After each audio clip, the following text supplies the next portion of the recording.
Yo guys, it is Captain Thor here, and what's a day of World Cup action? I'll be doing the KO show number 2, and oh my word, there is so much to get through today. I'm going to try and get through all of it as quickly as possible. I'm going to react to that late drama in Group B later on. I'm going to predict Group C, Group D, but I'm going to start, of course, with Group A. These are my predictions originally. I thought Saudi Arabia would lose to Egypt 1-0 to a Mo Salah goal, and I was right saying Mo Salah would score. He did score a beautiful little chip, but Saudi Arabia came back with the first 2 goals of the World Cup 2018.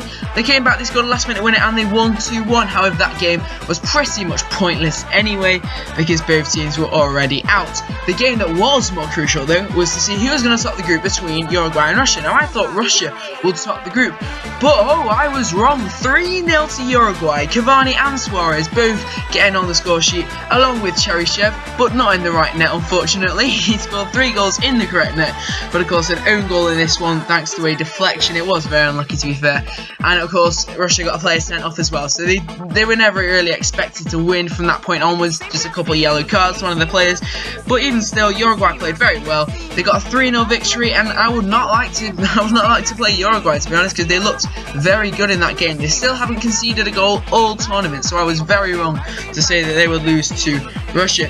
But it was all about who were going to be their opponents in Group B, and my word, some of the action we got in Group B was quite brilliant, to be honest, right? So basically, I'm not lying when I say that I absolutely love VAR. I'm sorry, but it's an absolute shambles at times, but it is so much fun. It is so entertaining.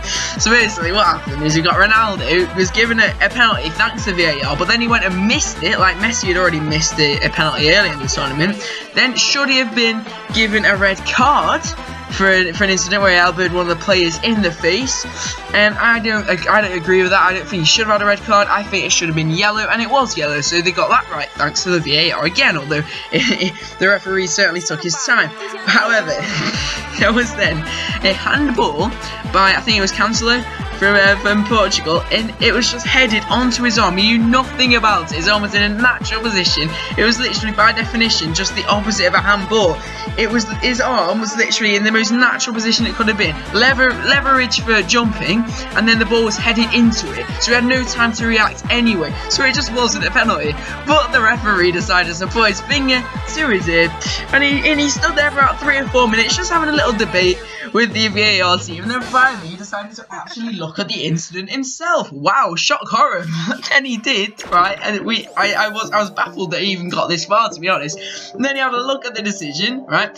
He watched the replay about 5 or 6 times, and then he gave the penalty. I'm like, what is this, right? It's a ridiculously stupid decision for the referee, but it's just so entertaining, and I absolutely loved it, to be honest.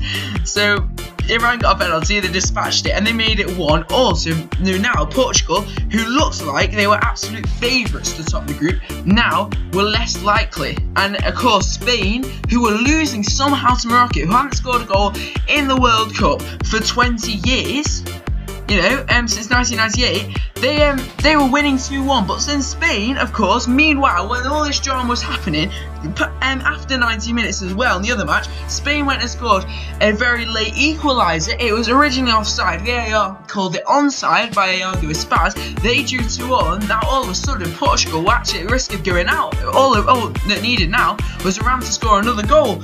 And my word, Iran missed a clear opportunity. They could have done it if he'd have just had a bit of composure and gone with a little dink. Then the Iranian might have actually put their team into the knockout stages for the first time ever, and Portugal, from such a commanding position at 90 minutes, could have gone out of the World Cup. But they didn't, and oh, it was still so full of drama. So 2 massive decisions in there, and it meant that Portugal did finish second in the end. And of course the 2 decisions were obviously that Spain offside, which was correct, and that brilliant handball.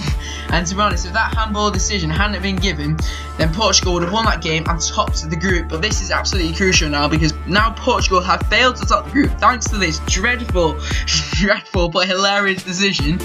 This means that they're now in the death section. They've been given Uruguay in the next round, and they're in the same side of the draw that France will end up, that Brazil will end up, that Germany will probably end up, maybe even England. They're in the death side of the draw, and all thanks to this decision. If they'd have been stuck in the other side of the draw, where they've been playing Russia, and the other teams in there aren't even that good, generally, they could have even made it to the semis, maybe in the final, but as it stands, they could literally be going out in the round of 16. It was such a monumental decision. They ended up coming second in the group. But my word, the drama levels were through the roof, and as a fan, I was absolutely loving it. Obviously, my prediction was a 1-1 draw between Iran and Portugal. I thought Iran might be able to pull one out of the bag, not in that fashion, and I was correct for that 1-0. I said that Spain would win 3-0 against Morocco, because Morocco haven't even scored a World Cup goal for 20 years, but somehow that was a 2-0, and those were the final scores. But all two brilliant games of football. I was watching the Iran v Portugal one, but the updates were just coming up without the Spain game, and both games were absolutely worth the time watching.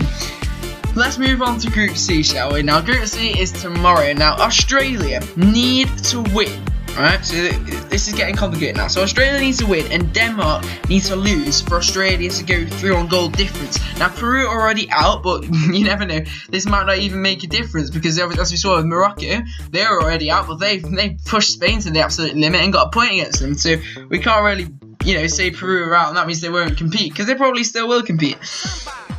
But basically, for a better goal difference, Australia need to win by 2 goals, or Denmark to lose by 2 goals. And as much as it sounds like a stretch, I honestly think it could happen.